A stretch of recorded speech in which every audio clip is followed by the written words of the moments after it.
Здравствуйте, ребята! Гав-гав! Здравствуйте, ребята! С добрым морозным утром, правильно? Ой, сегодня так холодно, минус 18. А где сегодня ты гулял, Тузик? Ой, я очень быстро пробежался вокруг дома и домой. Да, так холодно, лапки замерзли. О, у меня лапки отмерзли, ушки и хвостик. Ой, бедный. И у нас сегодня зимняя сказка украинская, которая называется «Солнце, мороз и ветер». Представляешь, все одновременно. Да, там вообще холодно в сказке тоже. Но у нас здесь с тобой тепло. Да, у нас хорошо. Слушаем сказку. Шли однажды по дороге солнце, мороз и ветер. Шли втроем и встретили человека.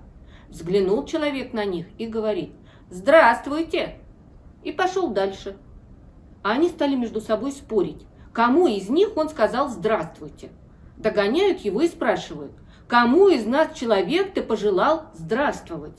А как ты думаешь, кому пожелал здравствовать Я думаю, человек? всем. Да. Наверное. А он и спрашивает человек: «А вы кто такие?» Он просто с ними поздоровался.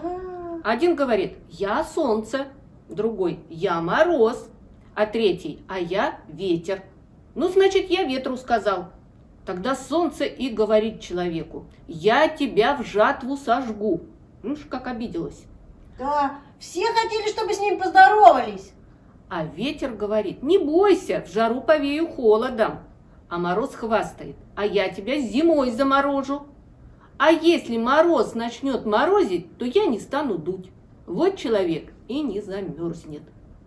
Вот такая вот сказка о том, что доброе слово творит чудеса, да? Да, хорошая сказка, добрая.